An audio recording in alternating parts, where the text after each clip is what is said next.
La lista d'attesa per ottenere la cosiddetta impegnativa di residenzialità da parte della Regione conta al 7 luglio del 2017 ben 275 persone in lista d'attesa, un'enormità. L'allarme da Vittorio Veneto è chiaro, servono più spazi per accontentare tutte le richieste, altrimenti si rischia il collasso. Succede se si abita nel comune più anziano della Marca e uno dei più anziani del Veneto, oltre il 20% della popolazione over 70, un residente su 5, secondo i dati elaborati dalla Regione, ben oltre il 15% di media della provincia di Treviso e dello stesso Veneto.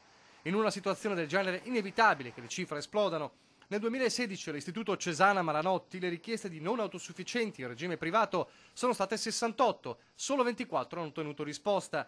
Nei primi 6 mesi del 2017 già toccata quota 80 e in 26 sono state accolte. Nei giorni scorsi ha avanzato la proposta di ottenere l'accreditamento di altri 200 posti da parte della Regione Veneto, appunto per poter ospitare anziani non autosufficienti e disabili non autosufficienti nelle proprie strutture.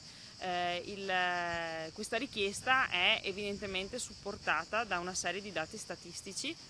La disponibilità di posti letto nel territorio, denuncia l'assessore De Nardi, non è adeguata alla domanda di una popolazione più vecchia rispetto ad altre zone, nelle quali il direttore generale dell'ULSS 2 Marca Trevigiana, Francesco Benazzi, ha annunciato di avere in programma nuove aperture e ampliamenti di case di riposo.